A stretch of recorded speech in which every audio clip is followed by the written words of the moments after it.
No, don't like that? We're going to look at all of these races because we are getting a little bit of more information as we look more closely at the counties. And we're not calling any of them, as you mentioned yet, Wolf, except for the Mark Warner win in Virginia. So let's take a look at North Carolina. North Carolina, you see it. The red is the county filling in for Senator Dole. The blue, the county filling in for Challenger Kay Hagan. This is one of the key counties in the state of North Carolina. Mecklenburg County, it's almost 9% of the state population.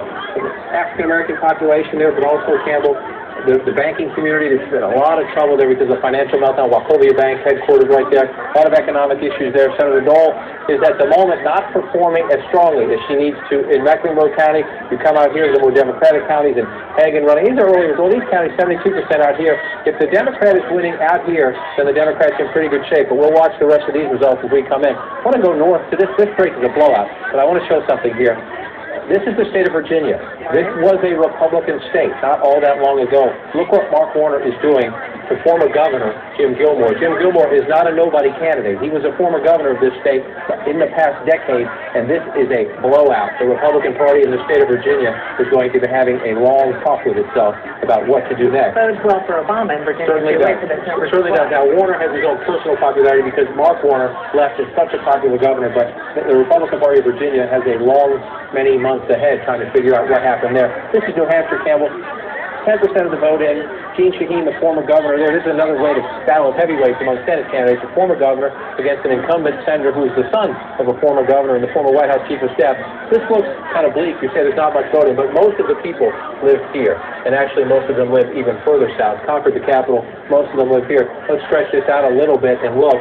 Many of you might be familiar with this area from the Democratic primaries. This is Manchester, almost 9% of the population, and this is what Gene Shaheen needs to win. She's running very well in this blue-collar area. This is where Hillary Clinton beat Barack Obama in the Democratic primaries. It's where the people live. You want to get them there. And one other key place is out here on the coast, Portsmouth, Democratic town out right near the coast of New Hampshire, and Gene Shaheen running well ahead there with about 40% of the vote in there. So the early numbers suggest the Democrats are in for a strong night in New Hampshire. We will watch because this part of the state, more rural, Sununu will do well up in here. The question is down here where the people live, and one of the places we haven't seen anything yet is Nashua. That's another big city in the state of New Hampshire. Let's take a quick look at Kentucky, because this one that Wolf pointed out is still way too close to call, but this is a crucial seat. Mitch McConnell trying to hold on to his seat here. He is the leader of Senate Republicans, and in a year when you know the President of the United States is largely being repudiated by the vote happening tonight. John McCain is in a very tough race, and let's assume for the sake of the argument, it's a long way to go, but if McCain loses,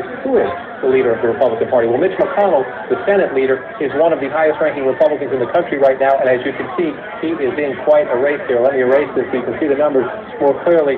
This is one of these races. A, Obama put some money in the state. The Democrats put some money in the state because they would like to beat Mitch McConnell. It's also a place, though, where the leadership supported that financial bailout.